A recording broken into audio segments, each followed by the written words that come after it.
Ladies and gentlemen, we are live. It's the first Huddling with the Herd of the 2026-27 athletic year. I am Braden Butler, and thank you for joining me as we take another look at Yankton Bucks and Gazelles athletics. Officially underway for some athletics, starting this coming week for others, but it is time to once again talk about the Bucks and Gazelles here on KYNT and KYN-TV. We're going to get things started right away here. I had a chance to talk to head coach Brady Muth of the Yankton Bucks football team yesterday before their scrimmage last night at Crane Youngworth Field. Muth was in the booth with me, and we had a lengthy conversation to the point where I'm just going to bury the lead and tell you it's going to be a two-parter. We're going to listen to about the first 12 to 15 minutes of the interview, give you an idea of how that went, and then we're going to go to a break and finish the interview off. He talks about the changes that they've had to make to offense, defense, even in the coaching staff. A lot of players have graduated, and a lot of fresh faces need to have some recognition on them as you prepare for their season opener next Friday at Aberdeen Central. So we're going to start things off right now with the conversation with head coach Brady Muth. We're going to hear about the offensive side of the ball. Go to break. When we come back from break, we'll hear about the defensive side of the ball as well. Braden Butler here for Huddling with the Herd. Joining me in studio right now is head coach Brady Muth. We are pre-recording this interview, though. It's not happening live if you're listening at home. It's happening the day before you're hearing it. We're talking a little bit before you guys have your scrimmage tonight over at Crane Youngworth Field. Coach, I just want to start things off with how are you doing today and how are you feeling about your team? Well, the start of the season and over the summer, and really if you go back to the spring, there's been a lot of change in the program just with graduation and just change overall. And so a lot of that is, when you start in the spring, you start penciling things out. There's a little bit of stress that's involved there just because change is not comfortable, but it's necessary and it's going to happen. It's inevitable. And so a lot of change, and especially in high school sports, there's going to be graduation and things like that. And we graduated a boatload last year. And so while there's stress with there, that's also fun too, because now you're starting to get to see some guys that are really coming of age.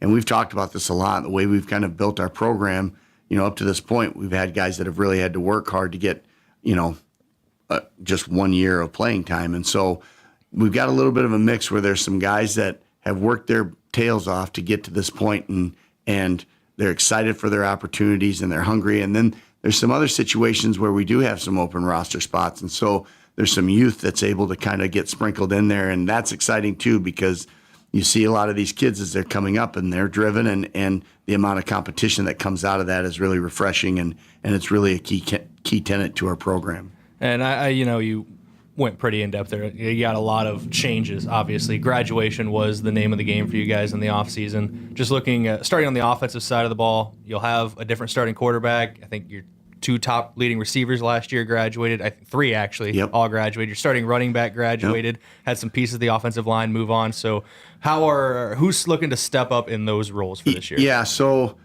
and we're still working that out. As you said, we're talking about this a couple hours before our scrimmage tonight on Friday. And so, I'll start with the offensive line. To me, that's kind of, you have to build everything out from the offensive line. And that's where we have three returners on offense, and those three returners live on the offensive line. And so we're bringing back Austin Conway, Ben Bowman, and Jake Walter back in our offensive line. And those are three really, really key parts of our offensive line. Everybody knows about Austin Conway, and there's not much more you can say about how great of a player he is and the work that he's done and the athlete that he's turned into.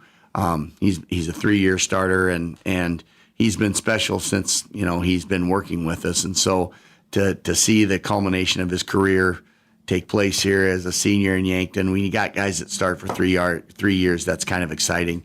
Benny has been a mainstay for us at center, started last year and is a real solid player for us. And we're real lucky to have him back just with the calls and the continuity of the line, just having a center back. That's a bit of a security blanket. And then Jake has moved from guard to tackle, and Jake has really worked on his footwork, and you have to have really, really good footwork to play tackle, and that's a big change for him. But his size and his agility and his speed and his strength, he's a good fit for tackle. And so we've got, in the offensive line, we've got 4 guys competing for 2 guard spots. and a mix of a couple seniors and a young guy in there, a junior. And so Carson Heck is the younger guy, and he's a big boy, and we're really, really excited about him. Threw the shot last year, 50 feet for us as a sophomore. So he'll be the younger guy that's trying to break in. And then we've got Milo Thompson, another guy that has had a great offseason for us. I would say he's built a lot like Peyton Eustace.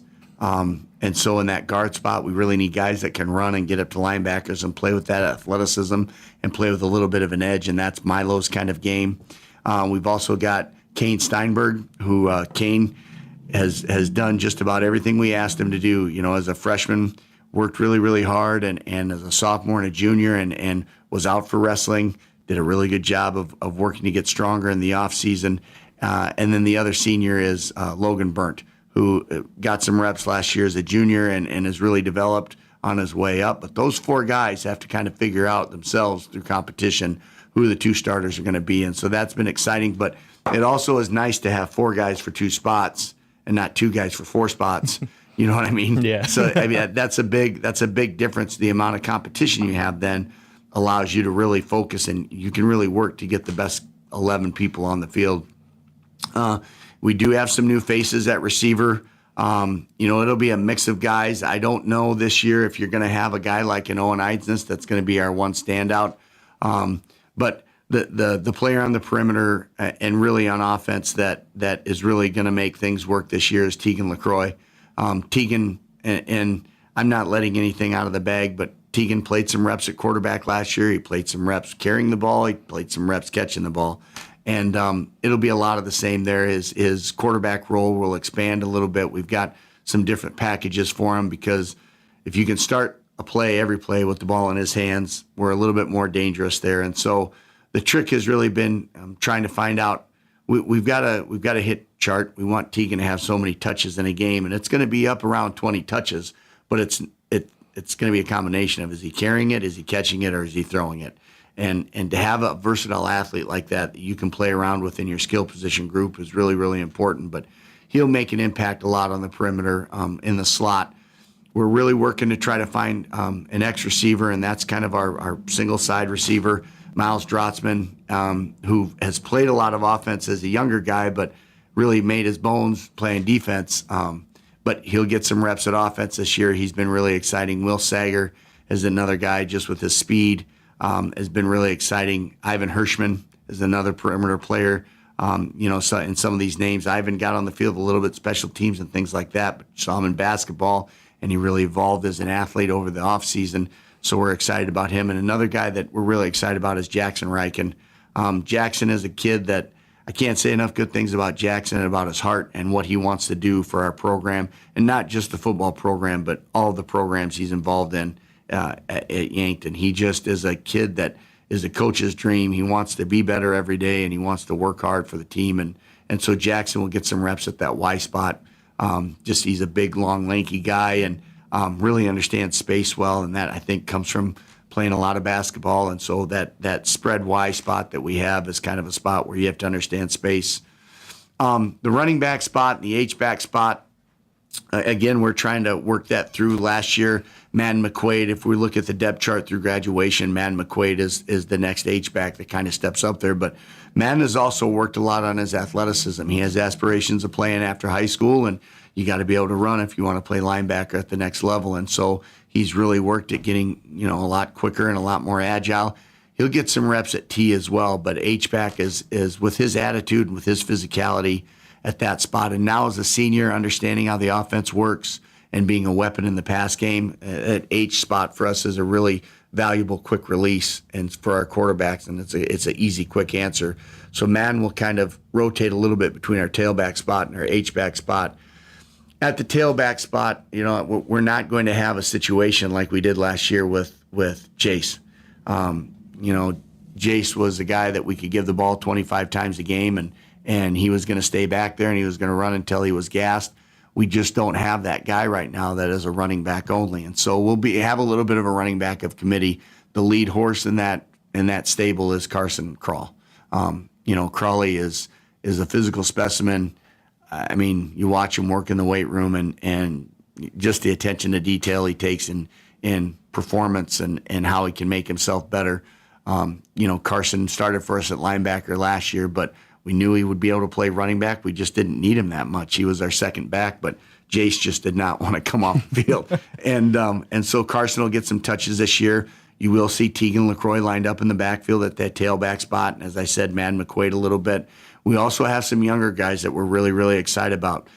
Emmett Hirschman through camp has really shown up and has been a guy that everybody is very, very excited about. He's about 5'6". He's got a small man complex just like Napoleon, but he's a little ball of hate, and he's really, really hard to get down on the ground when he's got the ball in his hand. He's in the right spot all the time. And the one thing that, as Emmett has emerged as one of these younger guys that potentially could get some reps on a Friday night is that he wants to be great for Yankton. And just the amount of the level that he's locked in every practice and focused on getting better is contagious, and that's really spread throughout Coach Savvy's running back room. And so, like I said, there will be a couple guys too I think that emerge, but it'll be mainly our running game will center around Carson Krull and then those other guys in that stable. And at the quarterback spot, again, we like. Every coach wants to have a 2-year starter at quarterback because it's you just build some continuity there, and the quarterback gets a little bit more ownership over the things. And we had a very, very robust quarterback competition throughout the summer, and that's hard to manage because we've got guys playing all sorts of different sports, and we want the guy that's playing quarterback to be a multi-sport guy here. We want him to. If he can play point guard for the basketball team, that's great. If he can go play baseball in the summer and throw the ball every day accurately, that's great. And just competing and having a competitor's mindset. So this summer we had a 3-horse race between Tegan LaCroix and Jack Kudera.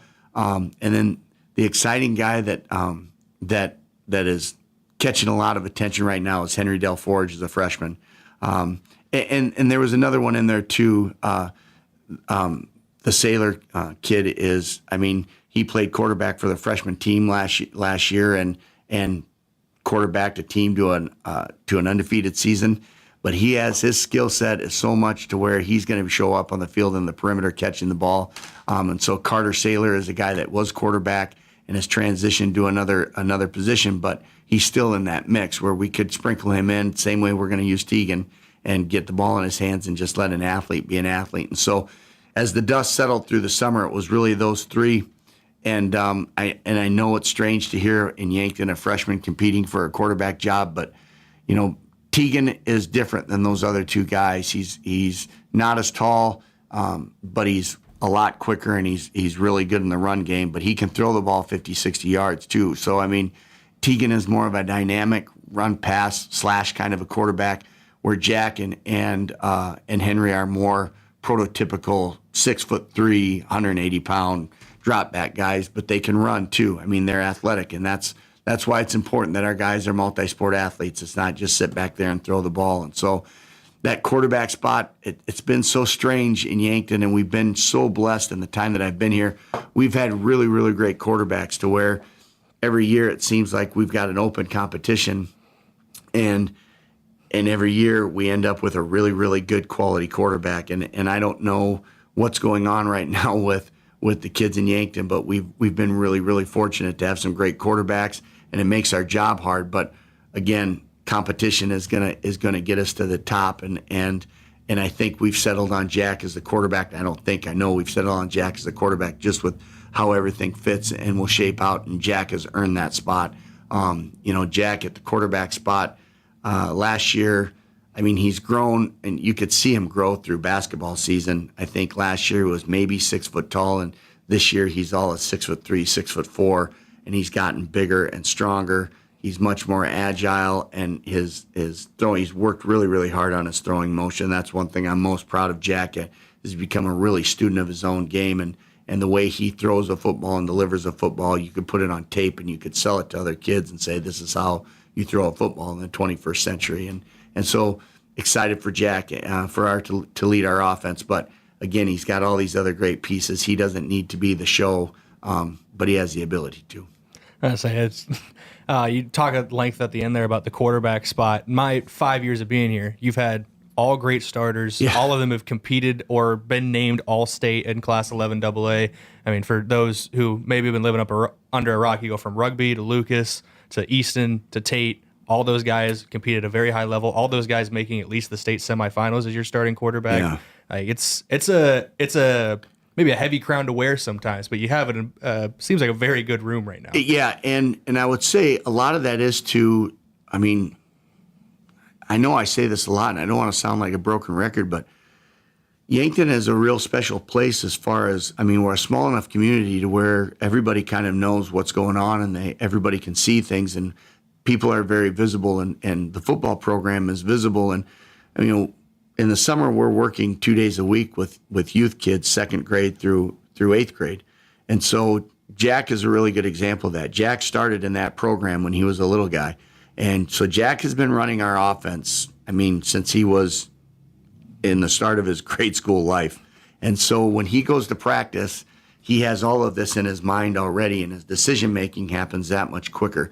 And I think, and Jack was the first year that we started doing that in earnest. And so I think what you're seeing is you're seeing guys that get to learn from others. And, you know, like you brought up rugby, you know, we're real lucky still to have rugby. I mean, Mount Marty is really lucky to have rugby in town, but we're still really lucky to have rugby in town because Jack can go work out with rugby. Henry can go work out with rugby. Tegan can go work out with rugby. Tate could go work out with rugby. All those guys can learn, and rugby is kind of the prototype of what we're doing here. And so to still have continuity and contact with that is has been really important for us. And those guys, like you said, they understand that there's a bit of a legacy there.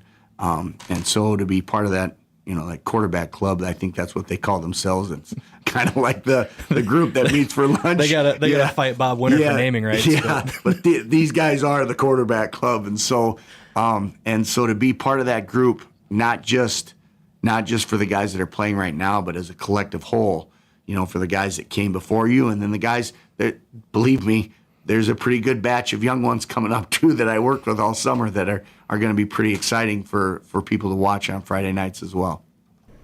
That was head coach Brady Muth here on Huddling with the Herd, KYNT and KYNTV, discussing his offense and the changes, quite a bit of them, that have had to be made to his offense for this coming season. When we come back, we're going to hear about the defense and special teams for the Yankton Bucks. This is Huddling with the Herd, KYNT, KYNTV.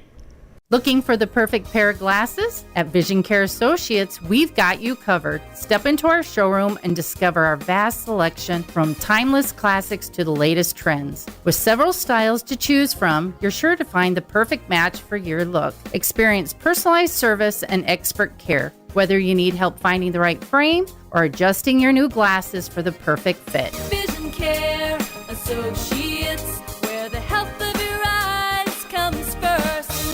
Where will your next adventure take you? Whether you're upgrading your daily drive or gearing up for weekend escapes, Explorers Credit Union can help you get there for less. Receive a 1.5% discount off your qualifying rate for 2021 or newer auto or pickup loans, with rates as low as 2.49% APR. Enjoy flexible terms, local lending decisions, and service you can count on every mile of the journey. The trail starts here. Visit explorerscu.com and get pre-approved before September 30th, 2026. At Mount Marty University, students get real support and real opportunities. Hi, I'm Maya, and I'm a business major at Mount Marty University. The professors here at Mount Marty are just amazing. They're very good about supporting me through future internships and jobs that they try and line me up with, and they also provide real life experiences in the classroom through projects and speakers and things like that. Start your journey online at mountmarty.edu. At the Bar is Yankton's place to watch the game, any day. With TVs throughout, cold beverages to beat the heat, and a friendly atmosphere that feels like home. Whether you're meeting friends, catching up after work, or cheering on your team, you'll find good company and a seat waiting for you at the Bar. Open every day, you'll always find a familiar face, and there's always something worth watching. You can watch the game anywhere, but the real fans gather at the Bar in downtown Yankton. If you want a job where your work matters, you belong at Avera. Here, we've invested in our workforce because every Avera team member drives our health ministry forward, making a difference in lives and communities every day. We offer competitive pay, great health insurance, and even career opportunities. We're putting people first, including you. Search for local job openings and apply at avera.org/careers.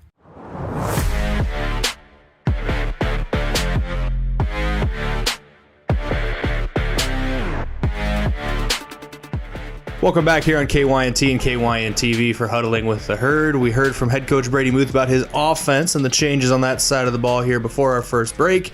Now it's time to focus on the defensive side of the ball, special teams as well, and a couple changes on the coaching staff. So let's get back into our interview with head coach Brady Muth for Yankton Bucks football.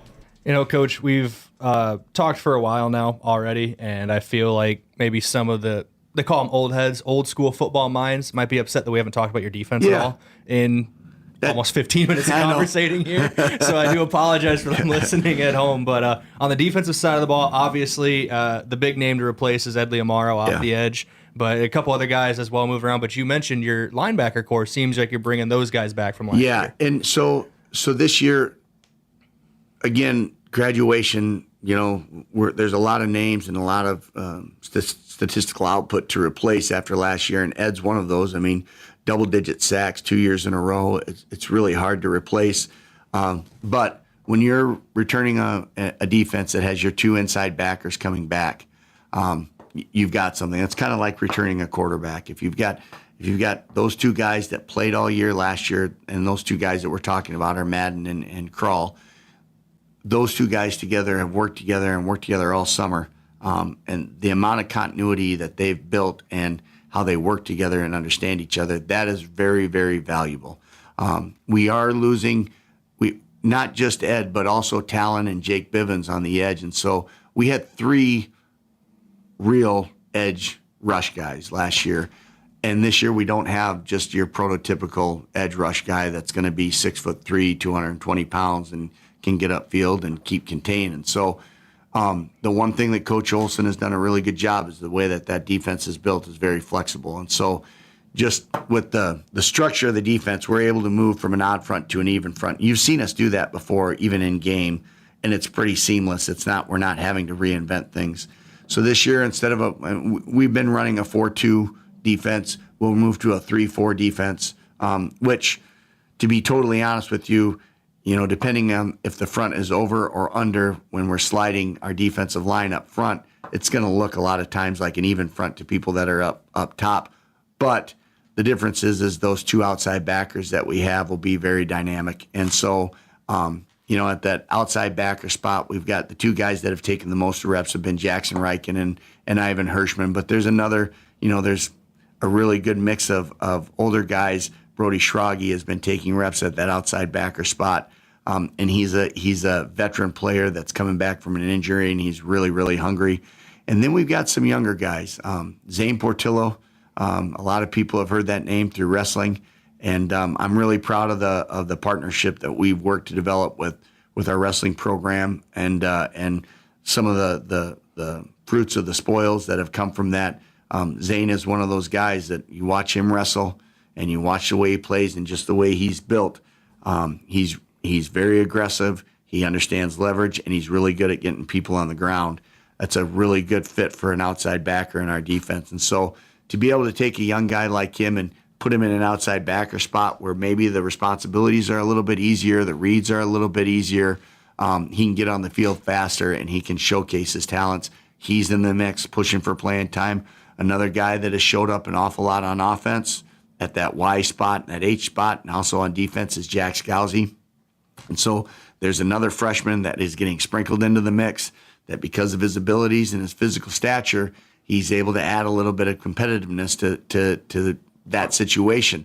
And I don't know how that's going to shake out for those younger guys. We're going to find that out tonight. But when they get into, a team situation or a group situation and they're in with the mix with those older guys, they don't look like they don't belong. They look like they're supposed to be right where they're supposed to be. And so those guys have done a really good job of making everything much more competitive, and that's made everybody else better.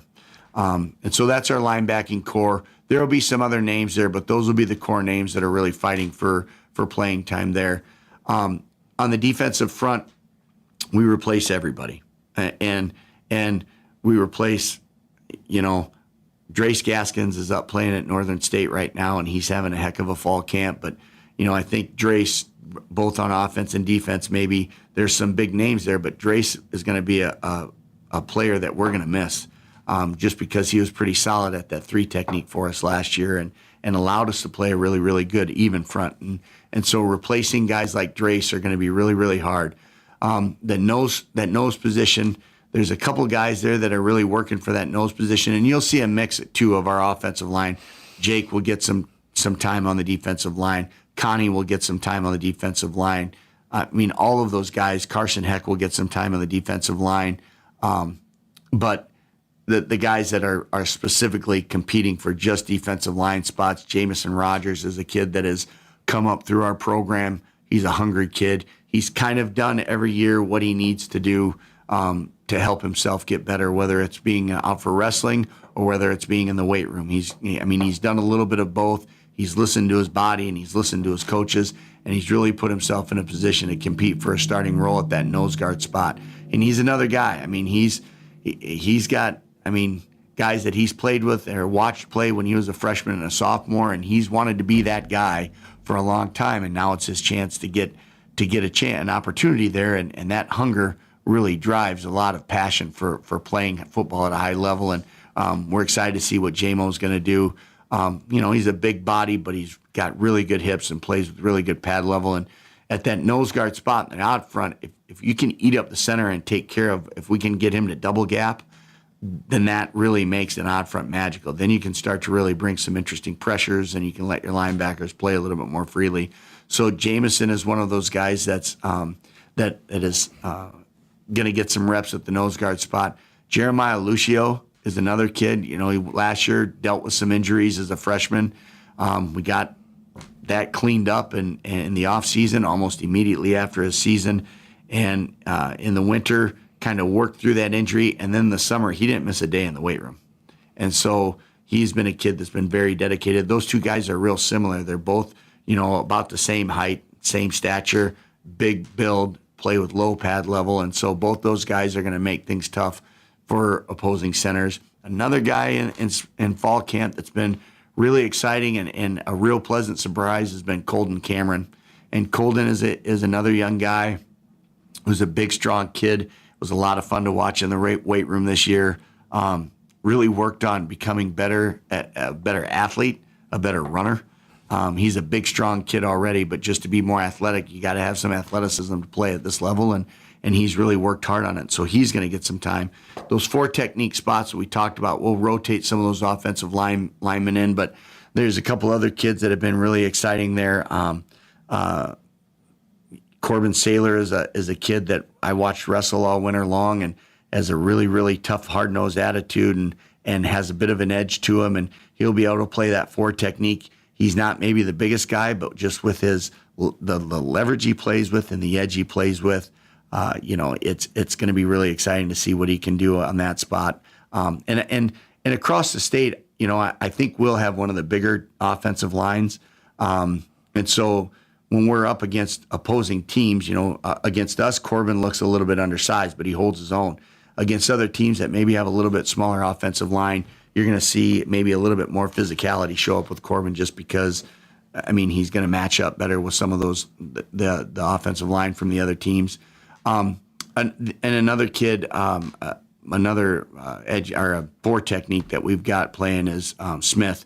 Smitty is, he's another kid that's been waiting his turn, and he's played scout team his entire life and had a good off season. I don't want to sound like a broken record, but I get to go up in the weight room with those guys in the morning in the winter, and it's just fun to see those guys develop over the course of 6 weeks. And then in the summer it's more getting ready for the season, but there's about a 6-week period in the winter where you get through the second half of that, and you really start to see people build and get bigger and stronger. And Smitty's put some weight on, and he's ready to compete. And so being able to have enough of those guys where we can build rotations and keep people fresh, I think if we can get some depth there, that defensive line is going to shore up real good. On the secondary, we returned 2 guys in the secondary, Teagan and Drotz, and both those guys have looked really good. You know, Teagan will play the safety spot. And again, he's just a ball hawk. He was All-State at safety last year. Drotz is one of our best athletes and you know, a real fast kid, can run. And so we know what we're getting with Drotz, and he'll be kind of our island corner, so to speak. And then there's an open competition for those other spots. Will Sager is a name that's been rotating through there an awful lot. That's looked really good. The guy that has showed up and played real well in that secondary, and we've been really excited about him playing quarterback, but Henry Delforge is 6'3" and can play on the back end of a defense, and he's got a nose for a ball. His youth maybe is a little bit scary just because, you know, not understanding the speed of the game and what angles to play at, but he's a competitor, man, and he wants to be great. And so he's done the most with the opportunities that he's gotten. We've got Chop is back at the cornerback spot. Braxton Hoover had a really good offseason, went to Notre Dame, go Irish, and had a really good camp out at Notre Dame and got to meet some guys. It wasn't a fun trip, though. I mean, it was a business trip, and so he had a really good offseason. And so there's, again, that the scrimmage, we'll be able to tell you a lot more after tonight, but there's still a lot of unanswered questions, but that also means there's a lot of opportunity there too. And the thing I know is that we've got the right people in the room. We've got the right guys on the team. Our coaching staff has to get the right people in the right spot, and that's what everything between Friday and Sunday is all about. And I know I've taken a lot of your time this afternoon, so I do appreciate you coming in and talking at length about your team and your program heading into this season. Obviously, a couple more things to discuss. You mentioned your coaching staff; they had to do the right thing. You got some new faces and new places there, with a couple guys stepping away, and then also special teams. You got that to replace as well, and a great punter in Liam Villanueva going to Mount Marty, and then your kicking game as well. Yeah. So in our kicking game, we're bringing back Jael Trujillo Melgoza and Asher Knuckles. Asher's the senior in that group, and again, we'll carry multiple kickers on our roster, and that drives everybody nuts. But I think it's a lot like the quarterback position. I think kids see other kids having success, and they say, I want to do that someday. Asher's no different. Asher's been watching our kicking game since he was a young guy, and now it's his chance to step in the limelight. And Asher is a guy that has worked really, really hard at getting bigger and stronger to drive the football, and it's happening. I mean, it's been fun to watch Asher's progression, and it's been fun to watch those guys grow. Now, Coach Hale has moved on, and we're real happy for him. He's getting married in October, and if you're getting married in October, you can't coach football. No, it doesn't really add up to you, no. No, I'm just joking, but we're real happy for him. But Brady did a really good job of teaching these guys how to do the right thing and also coaching our other coaches. And so Coach Topol will step in, and he's our new receiver coach. He was with us last year coaching DBs, but he slid over to the receivers, and he'll be the special teams coordinator. And punting, we're still kind of working on that. I mean, Asher can punt, but we've also got some position players that can punt as well. And so Jack is a more than, able punter. There's another freshman, Carter Reifenrath is a really, really good punter. He's got a big, strong leg, and that's a way to get him on the field. And so, you might see Carter back there punting, but there's competition there. I mean, when we go to special teams practice, there's 3-4 guys that are working through kicking, whether it be punting or whether it be place kicking or kickoffs. And so, but as the dust has settled, Asher has become the number one for the guy that scores our points and our kickoff guy. The punting, we're working through it. But if we had a game today, Asher would be the punter. Madden will be back for our long snapper, and then Connie's going to take care of the short snapping on field goal PAT. Coaching changes. We have had some coaching changes. Coach Huber's moved to the farm. He's got a big farm, and he's got a big project to work on out there. And so we're going to miss Coach Huber, and we miss him, but we wish him the best. And I know where you can get a good hamburger if you need one. He does a good job with that. And so, and again, both Coach Huber and Coach Hale leaving, there's still a legacy of expectations, and we haven't really changed how we do things. whether it be, the terminology we use, and that's one thing that's been really good with the changes that we have made, is there's been really, really steady continuity, even with the changes that we've had. And we from my time being here, replacing Coach Shield was not easy. Replacing Coach Gross was not easy. Replacing Coach Colpitz was not easy. Replacing Coach Savvy was not easy. I mean, we've had some turnover where we've had to replace some guys, but everybody that has moved into those positions has been with the program to the point where they're able to learn on the fly. And so Jason Pasco is a new addition. I talked about some of the shifts. Topol will move from DB to receiver, and he'll be our special teams coordinator. Coach Schwach was our defensive line coach last year. He'll move to our offensive line this year. Jason Pasco is a Yankton guy. He teaches math at the high school, and he's been with our program at the middle school. We've moved him up to coach our freshmen and the linebackers. And then we've got a younger guy, a new first-year teacher that's getting to learn the Yankton way, and that's fun too. Tyson Stuhog. He's teaching down at the middle school, and he'll be one of the other freshman coaches and our defensive line coach. And then for the role of offensive coordinator itself, who's stepping into that for you? Sorry about that. TJ Beacom. I can't say enough about TJ Beacom. And Coach Beacom worked really, really well with Coach Huber. And, when a couple of years ago, I know I've told this story before, but we played Vermilion. We had a Vermilion on our schedule, and we played them for homecoming. Then we went over there and played them. And those games on paper should have been a lot easier than what they were in real life. And I know that happens a lot, but a lot of that was because of the scheme that Vermilion was running offensively and the way that they executed, especially in their pass game. And Coach Beacom did a really, really good job of developing a very dangerous offense over there. And after that second time we played him, and I knew we weren't going to have him on the schedule anymore, I invited him over here, and I said, I want to know how you did that to us. And so he spent an evening with us, and he didn't have to, as a former opponent and not on staff, but he made a trip over and taught us how they did that in Vermilion. And that changed the way our offense operated.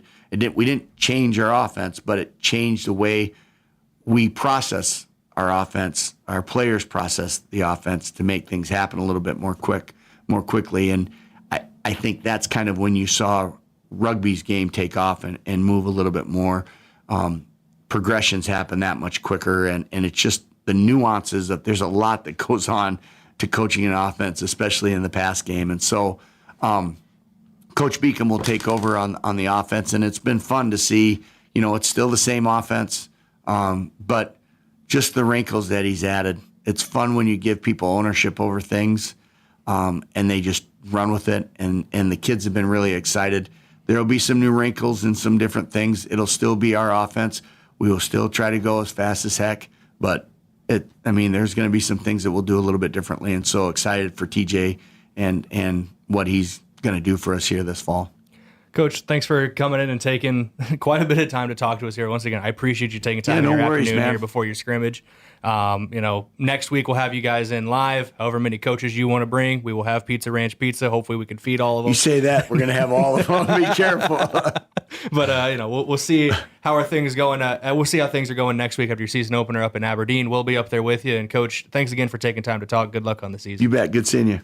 Big thank you to head coach Brady Muth for taking time out of his day, over half an hour of his day yesterday, to talk to us here at KYNT and KYN TV. Bucks football had their scrimmage last night at Crane Youngworth Field. They open their 2026 season next Friday on the road at Aberdeen Central. Josh and I will be on the road for that one up in Aberdeen, the season opener for Yankton Bucks football. We're going to go back to break here on KYNT and KYN TV. When we come back, we're talking Yankton Bucks and Gazelles soccer. They were in Rapid City last night, and they're in Rapid City again this morning. We'll also hear from the head coach of the Gazelles, Tyler Schuring. That's coming up in a couple minutes here on KYNT and KYN TV. I'm Chris, the plant accountant here with Parker of Yankton. So let's do some math. 40 hours a week, 52 weeks a year, that's 2,080 hours. With our night shift pay differential of $2.35 an hour, that comes out to over $400 extra in your pocket every month. Nearly $5,000 extra dollars a year, just for working the same job on a different shift. Same work, same team, just more in your paycheck. Join us and let the math work in your favor. Learn more at parker.com/careers. Parker, engineering your success. If you see a mouse or rodent outside your home, you should be wondering, where is it headed next? Because as temperatures start to cool, rodents are looking for food, shelter, and a warm place to spend the coming months. Don't wait until you hear scratching in the walls or find evidence they've already moved in. Call Olson's Pest Technicians today for professional rodent control and pest prevention. Olson's Pest Technicians, putting pests to rest since 1966. Visit 800KILbugs.com. If you've been suffering from chronic pain or a recent injury, Check us out, Lane, Reed, and Cole Sawatsky at SWAT Chiropractic and Rehab. We offer a wide variety of treatments and techniques, including dry needling, cupping, chiropractic adjustments, and sports rehabilitation. Our mission is to ensure an individualized and efficient treatment plan to get you back on your feet. From ankle sprains and sports injuries to neck pain and headaches, we've got your back. Give us a call or book an appointment on our website. SWAT Chiropractic, specialized wellness and therapy. Located on Summit Street across from the high school. Get ready to check into something fresh. The newly remodeled Holiday Inn Express in Yankton. It's bright, modern. It's like a brand new hotel. Relax in fresh, modern rooms. Start your day in our updated breakfast area with our new fresh brewed coffee system. And every Monday through Thursday, end your day with our manager's reception with complimentary beer and wine. Whether it's business, weekend getaway, or guests coming to town, make it the Holiday Inn Express in Yankton. For great rates and flexible reservation changes, call the hotel direct. Let me tell you what a good buyer's agent actually does. They don't just open doors and point out countertops. They ask you hard questions. What does your morning routine look like? How far do your kids ride the bus? What happens to this payment if interest rates move? A good agent protects you from the house that looks perfect but maybe isn't right. That's what the Move Group does. We slow down so you don't have to speed up. So move with Mason and the Move Group. Move with Mason.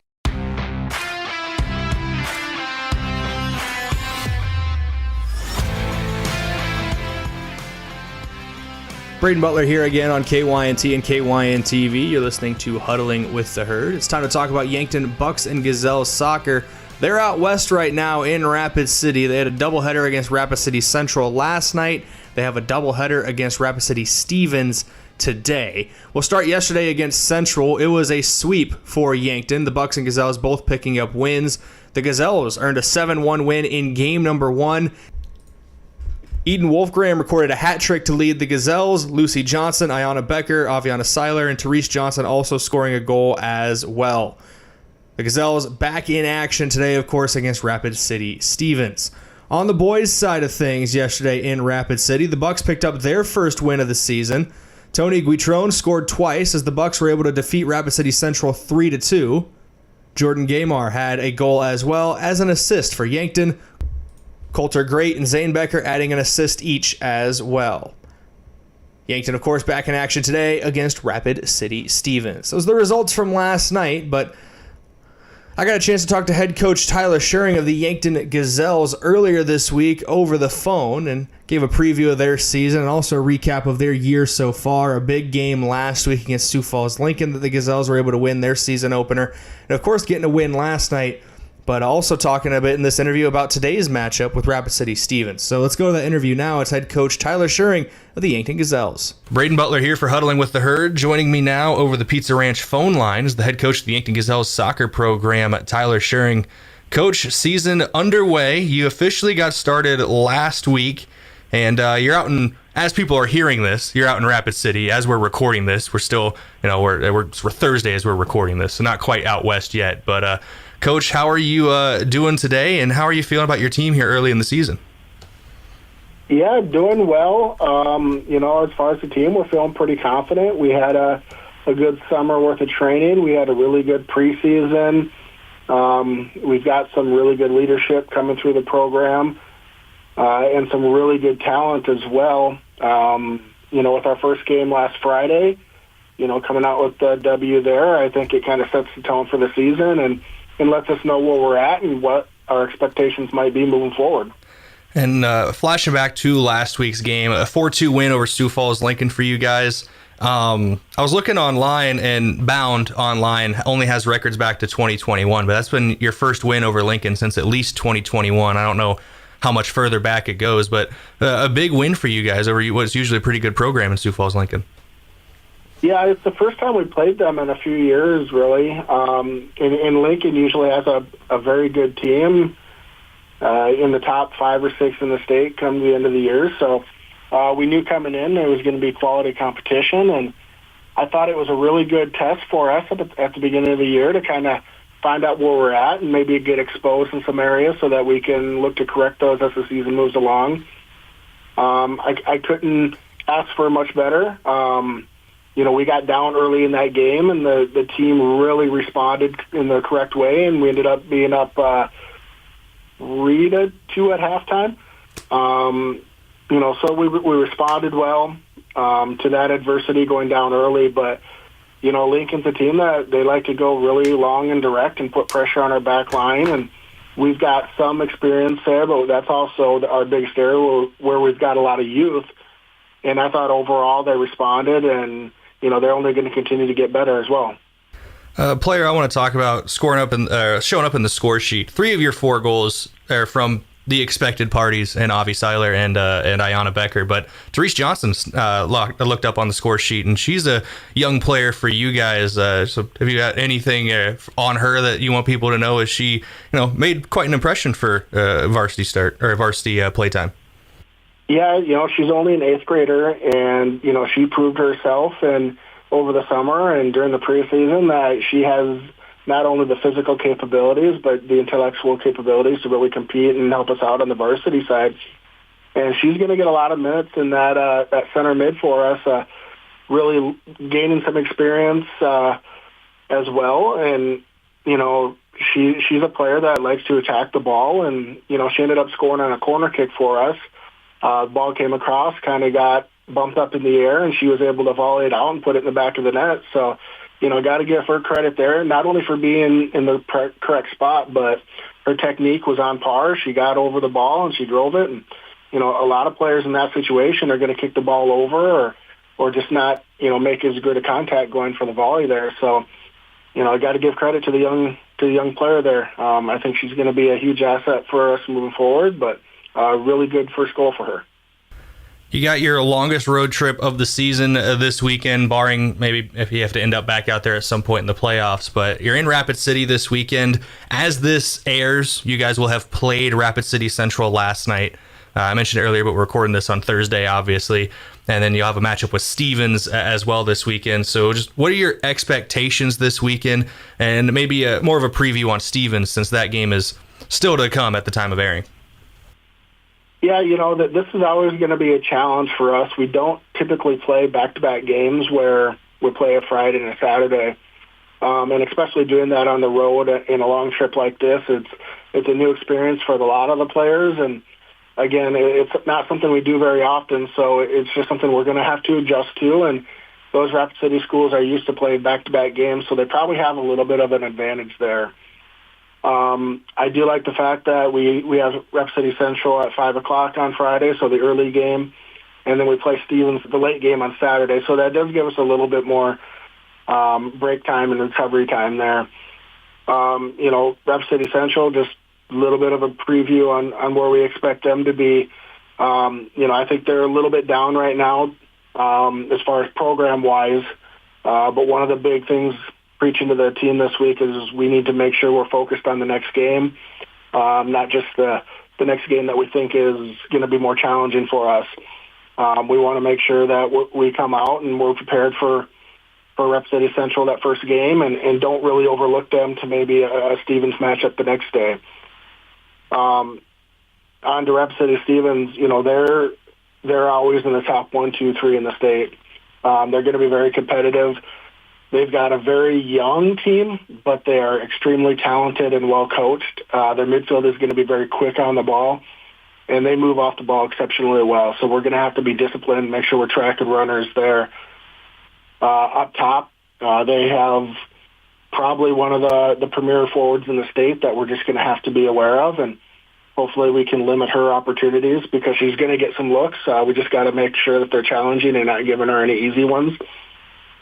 But I think with every game this year, we're going to be learning, we're going to be adjusting, and we're going to be getting better on the defensive side.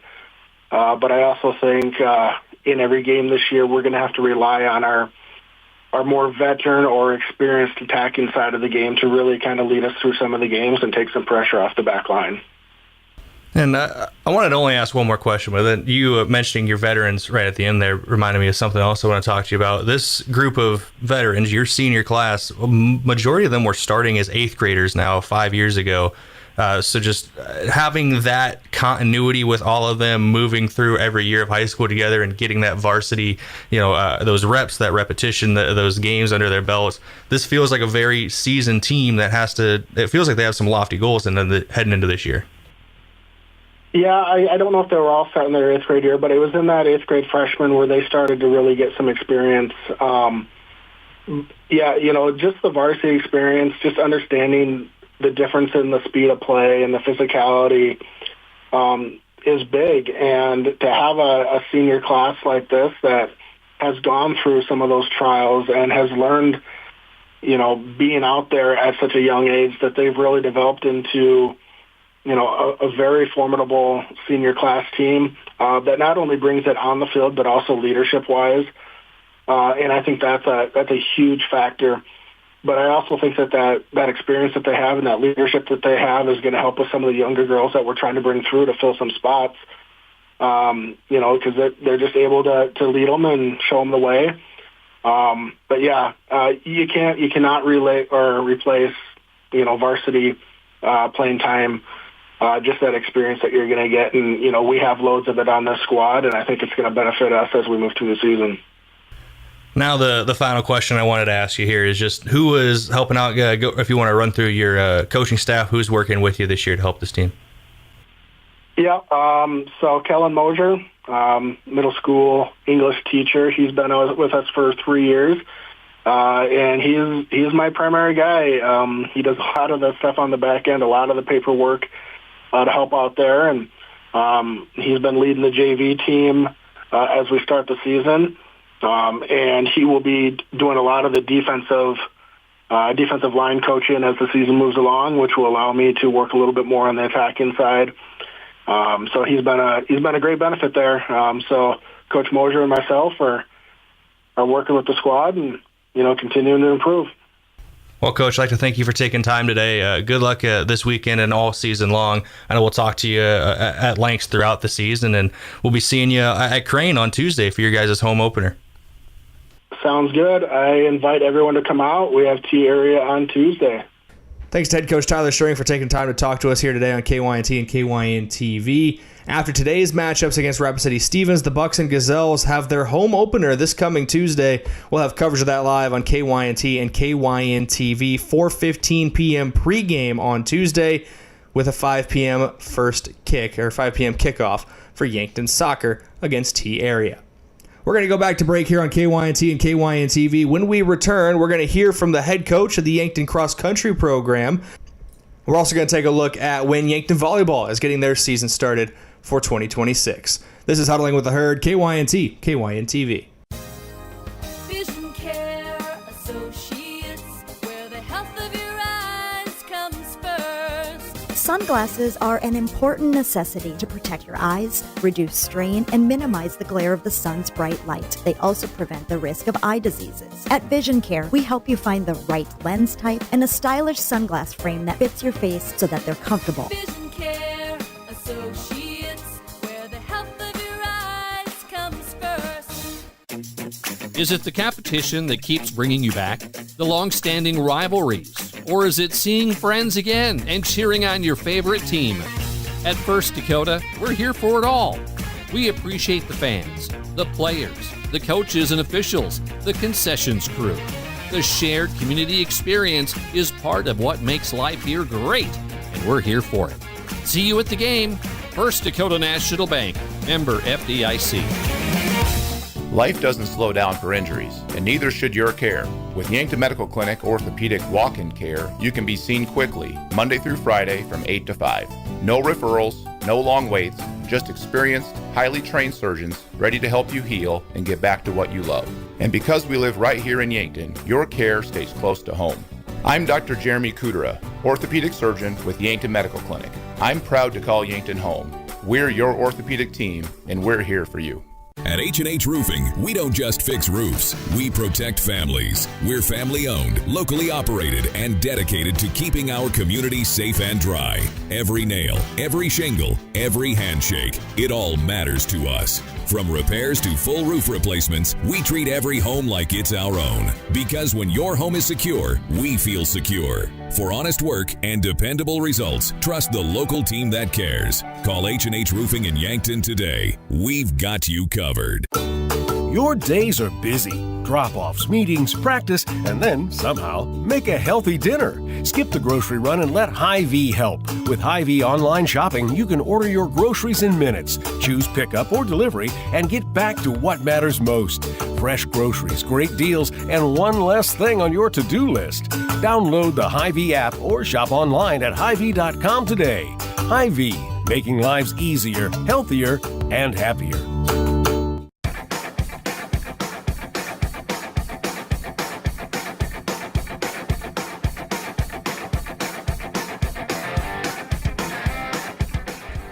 Braden Butler here once again for Huddling with the Herd, KYNT, KYN-TV. It's time to talk about Yankton Bucks and Gazelles cross country as their second-year head coach Mitch Gullickson. Had a chance to talk to him yesterday over the Pizza Ranch phone line. He's a Yankton guy originally, spent some time in Sioux City for a few years after getting out of college, and then finding his way back home to Yankton, now in his second year as the head coach of the cross-country program. They get their season started this coming week, so it was a perfect time to get a couple words from him on his squad. Let's go to the interview now here on Huddling with the Herd.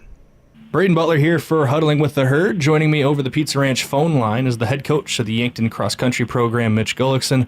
Coach, cross-country, getting ready to get rolling here for the fall season, and sports in general finally coming back, and it's nice to have it back after a few weeks off after baseball. But how are you doing today, and how are you feeling about your squad heading into this season? Doing pretty good today. We got a really good group this year, so it's going to be an exciting year, and hopefully it'll have an exciting finish to it. Other than that, we're just a little lower in numbers than last year, but we still got a really good core group. And I know when talking to a lot of coaches, I always like to highlight their upperclassmen or seniors. Who are some people that might have, or some of these kids that maybe have stepped up as leaders of the program, especially being I know it's your second year now taking over as head coach. For the girls' side, we got Alexis Brennan and Sophia Shudak, and those two they're always where they need to be, and they kind of set the tone for a lot of things. They're where they need to be, they do what they need to do, and they kind of set a good example for a lot of those younger kids. And then for the boys, like Isaac Larrington, who battled an injury last summer and came back and worked hard all year, and he's been healthy ever since, and he's looking really good right now. And then we got another one with Luke Feimer, who's also been working his butt off all year, and he looks really good right now. So things are going, hopefully continue going in the direction that they're going. It is your second year as head coach as well. What's the biggest difference heading into year two as it was compared to heading into last year in your first year? Things are a little smoother this year. It's not as much of asking everybody for help and what I need to be doing. There's a lot to learn there. Between trying to get in touch with you and making sure I'm not missing your phone calls, and then making sure we got to get bus trips lined up, knowing when you got to get places, and somehow figure out how the meets kind of run and what some of the courses are like in these different areas. And so once you kind of get through there one time through, it's like, okay, we know what we got to train for. I know how our runners kind of react to certain things. Some of them do better with hills and some of them don't. And just kind of understanding what kids can handle, what kind of load as far as the mileage that they're running throughout the year, and how we can keep them healthy and strong at the finish line. Looking at the season calendar here that I was able to find online, and if this isn't 100% accurate, just correct me and we'll change it. But it looks like this says the season starts on Thursday for you guys with an invite up at O'Gorman. So what are you guys expecting out of that one, and how are you preparing here for that opener this week? Just kind of putting some finishing touches on the summer. These kids have worked really hard. A lot of them have been running since we were able to start summer workouts in June, and so they put in a lot of work the last couple months, and I think it's going to be a lot of excitement just to kind of see that hard work finally pay off. I know these guys have been itching to compete after just kind of training. I know some of the kids, it was hot last year in O'Gorman, so they're excited to get to that finish line, hopefully in a good spot, and be rewarded with the popsicle like they were last year. That kind of pumped them up when they finished, no matter how tired they were. I've never been a runner in my life, but I'd run a little bit for a popsicle. So that's got to be great motivation for those guys and girls out there, for the Bucks and Gazelles. But as I know I've mentioned it multiple times already, but second year as a head coach, for people who may not be as acquainted with you quite yet, could you talk a little bit about your background and how you got into coaching and where you come from, stuff like that? Yeah, I mean, I grew up in town here, and then I played baseball and basketball and tried football for a little bit in high school, and took my first teaching job over in Sioux City. And when I took that over, they didn't have a coach for the program with like 2 weeks before the season started, and they just weren't going to have a team that season. So that's how my cross-country coaching career started about 5 years ago.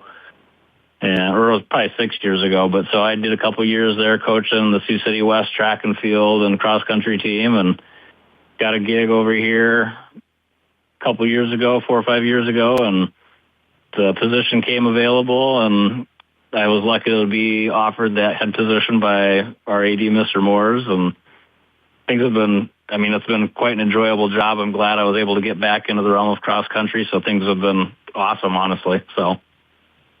And one final question here for you as we are getting ready to open your season next week. What are some team expectations or some goals that you and the squad have maybe set for yourselves this year? I mean, we set the bar real high. I mean, we always try and push for as much success as possible. I mean, the goal obviously is to try and come out of it with a conference championship. I mean, Brandon Valley was kind of a deadlock last year with some of those runners that they had, and probably one of the best cross-country runners in the state, and in a while with Micah Peters, but with him gone and a couple other schools losing some good runners and us returning a couple kids like Luke Feimer and Luke Jacobson and Isaac Larrington and then a couple other kids, and we've had some others that have kind of stepped up a little bit, so we'll see what they can do, and if we can stay healthy is going to be the key here coming down the line. We should have a good shot at it, and it's just going to really depend, and it's in Pierre this year, and we don't know what that course looks like. None of our kids have run it. I've never been there, so it'll be interesting to see kind of what that course looks like when they send out that course map for ESD a week before the meet. And so we'll definitely take a little more strategy this year. We probably won't be running everybody in every race, just so we can kind of minimize the stress on their legs, just so we can, perform to our absolute best come that first week in October up there in Pierre. And I did lie to you before that last question. I do got one more question for you just about the coaching staff. Anybody, other assistant coaches or volunteers, people who are helping you and the team out this year?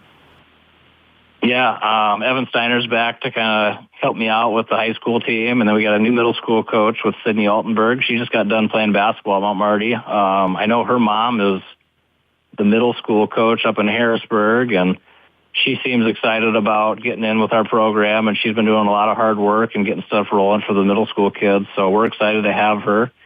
And then Megan Hohentanner, formerly Megan Hilson, one of those Hall of Fame cross-country runners from the days of Yeomans and Fitzsimmons. She's offered up to volunteer to come and run with the kids and kind of be a small part of the program this year and just kind of show her face and kind of help those kids kind of be like, this is what success and hard work looks like. And I know she came running by one day and the kids were like, is she going on a workout? I was like, nope, that's her normal running pace. So she's still out working hard even after her college days at USD and whatnot. So it's nice to have a former Gazelle that's had a ton of success here, winning state championships and being a part of some big teams in the past. It sounds like you got a good staff on hand, a good group of kids for this year, and lofty goals as well. Hopefully we can hit those, and we'll talk to you a little bit throughout the season as well, just kind of checking in, get updates on your squad throughout the year. But I do want to thank you for taking time today, Coach, and talking about your team heading into your season opener on Thursday. Absolutely. We appreciate that, and we appreciate you taking time to kind of chat with us a little bit. Big thank you to Mitch Gullickson for taking time out of his day to talk to us here on KYNT and KYN-TV. Him and his team, will be in competition out at O'Gorman on Thursday. That is their first competition of the season. Speaking of teams who are starting their season here pretty quickly, Yankton Gazelles volleyball, they start things off on the road this week. They're on the road on Tuesday at Brookings. First serve scheduled for 6:30 p.m., and they will have their home opener later this week on Thursday as well, just like the opener for cross country, the home opener for the Gazelles volleyball program on Thursday, August 27th, 6:30 p.m. First serve for them. New head coach this year, Tiffany Bestie. Used to be the head coach a few years back. I think 2018 was her final year. Now retaking control of the program. She is going to be the new head coach this year for Yankton Gazelles volleyball. Hopefully we get a chance to talk to her ahead of that game on Thursday and then in the post game as well. But Thursday, the home opener versus Dakota Valley, 6:30 p.m. first serve, 6 p.m. pregame coverage, KYNT and KYNTV. I'll be on the call for that one. We're going to take another break, our final break here on KYNT and KYNTV. When we return, we're going to take a look at what's coming up, we're going to take a look at what's happened so far for Bucks golf and Gazelles tennis, and then also preview what they got coming up this week, as both those sports have been in action already. This is Huddling with the Herd, KYNT, KYNTV, back in a couple minutes. Feeling drained isn't always about sleep or motivation. This is Dr. Mackenzie Erlinson with First Chiropractic Centers. When your body is stiff, tense, or moving poorly, everyday tasks can take more effort than they should. When spinal joints aren't moving well, other areas often compensate. Regular chiropractic care helps improve mobility and reduce tension patterns that keep your body on high alert. Start feeling better with a call to First Chiropractic Centers with offices in Yankton, Hardington, Tyndall, and Wagner, inspiring and empowering others to healthier living. Being wiser means making smart choices, especially when it comes to your home's comfort. Today's heating and cooling systems are advanced with technology designed to work smarter. Being wiser means choosing a company that understands today's technology and has the experience to back it up. For nearly 80 years, Kaiser Heating and Cooling has stayed ahead of the curve with the latest HVAC systems and tools while delivering the trusted service generations have relied on. So be the wiser and go with Kaiser. Kaiser Heating and Cooling of Yankton. Does your insurance agent know you by name? Do you see them at the school pickup or around town? Home and auto insurance is more than just premiums and deductibles. It's about having someone who truly understands you and your family. We take the time to get to know your life, your needs, and what matters most, so you have the right coverage when it counts. Call me, Skylar Sherman, with Missouri River Associates in Yankton today for insurance you can trust from someone who's truly local. Vision Care Associates, where the health of your eyes comes first. We offer expertise and experience, where your long-term eye care is our concern. State-of-the-art technology, where we never lose sight of quality. Vision Care Associates, where the health of your eyes comes first. Where will your next adventure take you? Whether you're upgrading your daily drive or gearing up for weekend escapes, Explorers Credit Union can help you get there for less. Receive a 1.5% discount off your qualifying rate for 2021 or newer auto or pickup loans, with rates as low as 2.49% APR. Enjoy flexible terms, local lending decisions, and service you can count on every mile of the journey. The trail starts here. Visit explorerscu.com and get pre-approved before September 30th, 2026.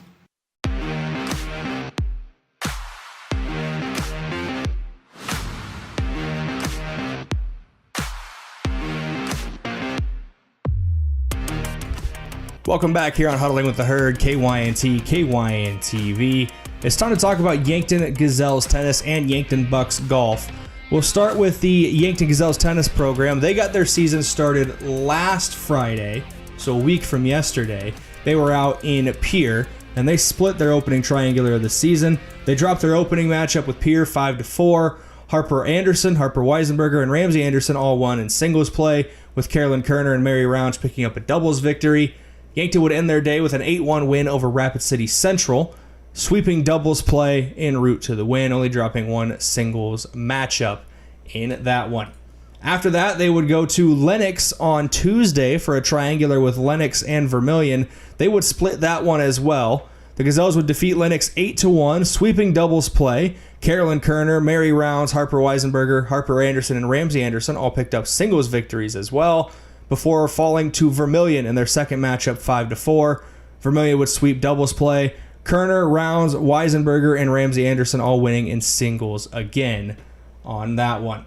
And then just last night, the Gazelles dropped both their matches against Watertown and Rapid City Stevens. They're competing against both those teams at Brandon Valley. Watertown would defeat the Gazelles 5-4. Harper Anderson and Ramsey Anderson both won in singles play. Harper Anderson and Harper Weisenberger and Sienna Kuka and Ramsey Anderson both won in doubles play. Rapid City Stevens would sweep the Gazelles 9-0. Next up for Yankton is a quadrangular in Brookings on the 28th of August.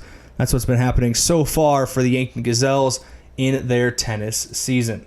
As for Yankton Bucks golf, they started their season earlier this week. They had a 2-day event, Monday and Tuesday. They would place 7th in the Warrior Links Invitational, shooting a .318 on day 2 with a total score of a .626. They were 7th out of 15 teams. Gus Sprockel led the way with a 22nd place individual finish, shooting a .154. Easton Skelhaus shot a .155 to place 25th. Rounding out the scorecards for Yankton in the Warrior Links Invite, Eli Larson shot a .156, Braden Birkeland shot .162, Kai Cody shot .164, and Abe Hansen shot a .168. And then yesterday morning, Yankton was back in action. They were at Spring Creek Golf Course near Harrisburg. Yankton shot a .302 as a team to finish 4th in that event. They finished 8 strokes behind 3rd place Lincoln, while finishing 7 strokes clear of Harrisburg, who placed 5th. Eli Larson and Gus Sprockel tied for 8th in the event. They both shot 74 to lead Yankton individually. Braden Birkeland tied for 16th with a 76. Rounding out the Yankton scoring, Easton Skelhaus shot a 78, Max Dobler shot an 81, and Kai Cody shot 82. Sioux Falls, Washington would win the team competition with a 289. Their own Bryce Thompson would take the first place spot individually, shooting a 2 under par 70. Yankton is back in action on Tuesday for the next competition at Hillsview Golf Club in Pierre. Taking a look at this week's activities schedule for Yankton as we wrap things up here on Huddling with the Herd. On Tuesday, we already mentioned that varsity invite for Bucks Golf in Pierre. That starts at 10 a.m. at Hillsview Golf Club. Yankton Gazelles volleyball on the road at Brookings. And then Tuesday night, boys and girls soccer doubleheader. The boys play first at 5 p.m. with the girls to follow. Pre-game coverage, KYNT and KYN-TV at 4:15 p.m. Moving ahead now to Thursday, the 27th, the Bucks golf program back in action in Huron at Broadland Creek Golf Course beginning at 10 a.m. The O'Gorman Cross Country invite begins at 4 p.m. that afternoon. And Yankton Gazelles volleyball has their home opener against Dakota Valley, 6:30 p.m. first serve. Pre-game coverage, KYNT and KYN-TV begins at 6 p.m. Yankton Gazelles tennis has their quadrangular on Friday the 28th. They will take on Brookings and Aberdeen Central on Friday. That being held in Brookings beginning at 1 p.m. Yankton Bucks and Gazelles soccer are at home against Aberdeen Central that night. 5 p.m. Kickoff for the boys with the girls to follow. And Yankton Bucks football starts their season. 7 p.m. kickoff in Aberdeen. 6 p.m. pregame right here on KYNT and KYN-TV. Then next Saturday, still action at the Brookings Invite for Yankton Tennis. They'll take on Huron, the Hillcrest Tennis Courts, and then Aberdeen Roncalli as well that morning. Yankton Competitive Cheer and Dance will start their season on Saturday as well. They're taking part in the Aberdeen Central Cheer and Dance Invite, and then Yankton Gazelles Volleyball will be in Norfolk for the Norfolk Invitational.